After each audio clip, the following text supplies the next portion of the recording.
भानुदग्रभाव श्रीतनु श्रीमगायकद्भुतं गुणाकरं कृपाकरं हेमयष्टिकाग्रघट्टमानकुक्कुटध्वजं स्कन्ददेवराजनाम स्वामी पुङ्गवन्नमे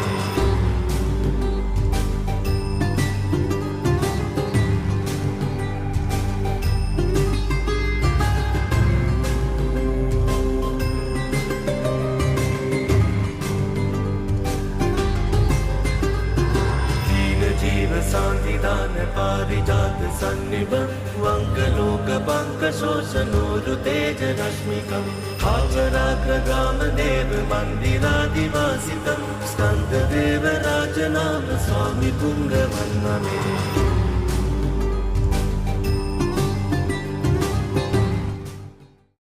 ඉතින් අද අපි ඉන්නේ මීගලෑව බණ්ඩාරගම ග්‍රාමයේ අපි අද ඇවිල්ලා ඉන්නවා දේවාලයකට. ඉතින් එතන හාස්කම් තියෙනවා කියලා අපිට ගම් පැවසුවා. ඉතින් ඒ නිසාමයි අපි අද මේ දේවාලයට ආවේ. අද අපිත් එක්ක සම්බන්ධ වෙලා ඉන්නවා ඒ දේවගතිතුමා.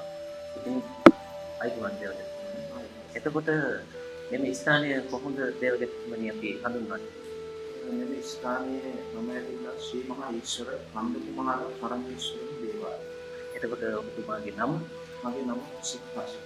සිද්ධාර්ථ. ඉතින් දේවගතිතුමනි අපි එනකොට මේකේ අනිත් දේවාලවල වගේ නෙමෙයි බොහොම වෙනස්කම් කිහිපයක් දැක්කා. ඉතින් මේක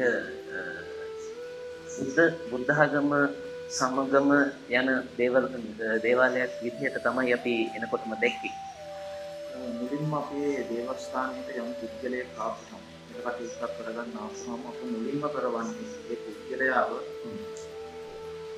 සෝතුරා බුදුරජාණන් වහන්සේ ඉදිරියේ පංචිල් සමාදන් කරවලා බෝධි පූජා පවත්වලා ඉන් පසුව තමයි අපි මේ වැඩ කටයුතු කරන්නේ. මූලිකත්වයේ අපි දේවස්ථානයේ වශයෙන් අපි ගන්නේ බුද්ධ ශාසනයේ වැඩ කටයුතු කරලා තමයි වැඩ කටයුතු පටන් ගන්නේ.